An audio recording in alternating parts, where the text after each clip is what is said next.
Hey, what's up guys? I've been asked if I could do a quick video review for this Schecter, and this is the Jeff Loomis signature 7-string guitar. So yeah, I'll just give you a quick rundown of some of the features on it and I guess my opinion of how the guitar feels. So it's available with or without a Floyd Rose. I went with the Floyd Rose, and if you go with the Floyd, they give you Grover tuning machines, which are awesome. If you go with the other version, which I think is a Tone Pro bridge, if you go that route, then I know they give you a different tuning machine, but I'm not certain what that is. But the Tone Pro version is a little bit less expensive too, so something to consider. You've got, I believe it's a 3-piece maple neck set into an ash body and a flame maple fingerboard. So the combination of woods they used is awesome. It's a very, very sturdy feeling guitar, and you get a very, very good resonance of sound through it, and excellent sustain on this guitar. So the frets they used are gigantic on this guitar, which is nice when you're doing the big bends and everything. It it really is helpful there. It is a 16-inch radius neck, so it's very flat. I've heard some people comment on the neck being wider this direction, which is actually not the case. It's just flatter, so it kind of gives you that feeling. So anyway, this guitar is extremely solid. I mean, it literally feels like you could swing this thing into a tree and only hurt the tree.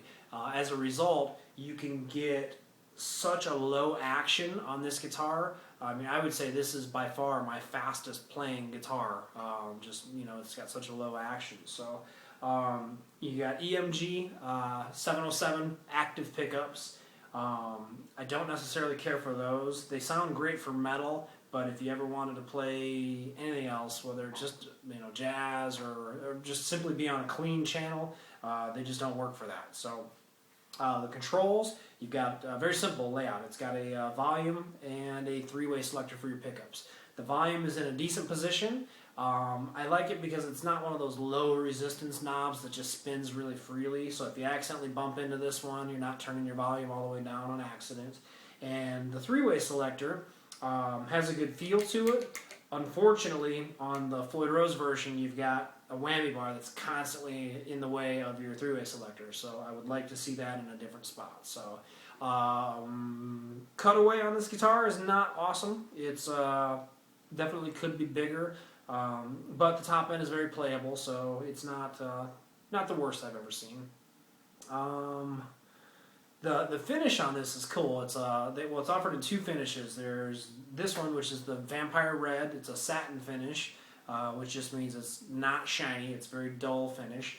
And then there's also a matte black, so which is basically a black that again is not shiny. So it's a very, very cool look. I think the flame maple goes really, really well with the Vampire Red satin.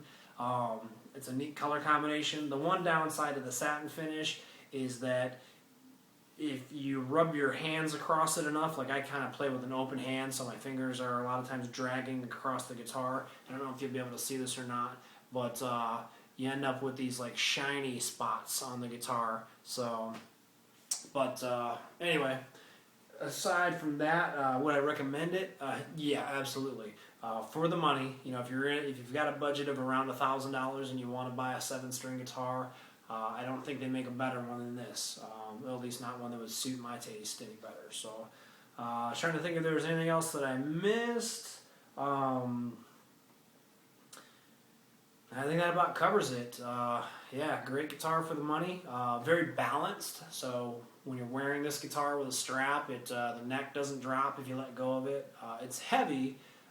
It's not the heaviest guitar in the world, but it definitely is a heavy one. So if you have questions on it, let me know. I'll answer as quick as I can. So yeah, talk to you later.